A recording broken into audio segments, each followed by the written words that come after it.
The Aggressor project, in some respects, started with Thomas Meissen asking me whether I wanted to be part of this application to the Benz Foundation. My own past as someone who has been researching national history writing was quite handy in that aggressors play a big role in national history writing and in national historiographies.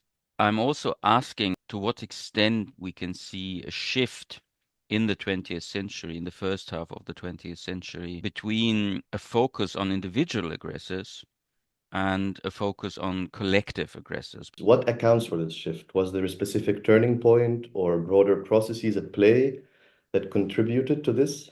The First World War started a period, certainly in European or Western history, that sees a massive increase of nationalism and of thinking in national collectives. And then the other big development is the rise of world communism, which also encourages a thinking not so much in terms of individuals, but in terms of collectives, in this case, class collectives. If we look at the communist press in Russia in the 1920s or at communist caricatures, they do not focus so much on individuals, but on a type which is the capitalist, usually fat-bellied, usually with a sort of top hat, the direct opposite image, if you like, to the classic proletarian of socialist realism, this kind of muscular male body which is looking up into the future. We have these contrasts around particular types, the archetypal proletarian, the archetypal capitalist. And if we look at the other side, if you look at nationalism, then of course we also have the attempt to frame particular nations into types. The British press in the 1920s and caricatures around Ireland in the 1920s are usually constructing this image of the Irish in a particular way. That does not mean, and I cannot emphasize this enough, that the individual aggressor is completely absent. And in particular, where we have authoritarian figures, then we often also find focus on individuals.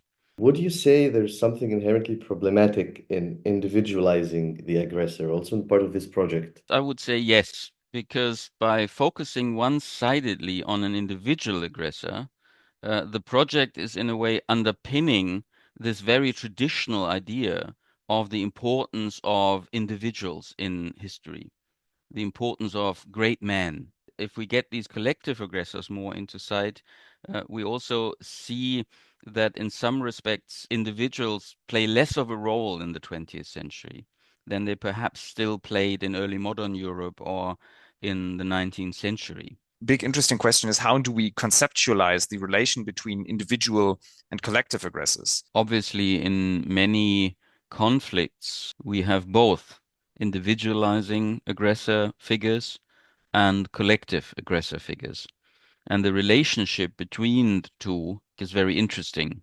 If we look at democracies, are democracies less likely to be represented by individual aggressor types? Because through the modus of elections, we have varying figures representing democracies. So in that sense, we don't have this tendency that we find in authoritarian or dictatorial regimes of identifying the dictator with the nation. What would you say is the legacy of this historiographical nationalism? Historiographical nationalism is such a problematic subject because it has, in Europe and outside of Europe, been responsible in legitimating and fostering various forms of ethnic cleansing, genocide, war. I'm wondering, what is it that makes historiography so special in that respect? Because collectives can be constructed in a lot of different ways, but historiography seems to have a very specific role in that. It has a lot to do with the way in which history writing establishes itself as a scholarly discipline in the 19th century. What we see is a kind of professionalization of historical writing and the development of the idea that there is a particular method which allows historians to become the only ones who can truthfully interpret the past.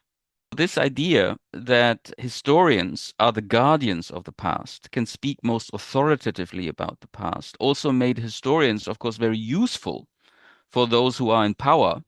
So historians, more than any other professional group in 19th century Europe, become the legitimators of particular master narratives of nation states or of national movements. The relevance of historiographical nationalism and of a variety of collective others that play a huge role in those representations makes this project that we're doing so interesting, because it's not something that is contained in the past.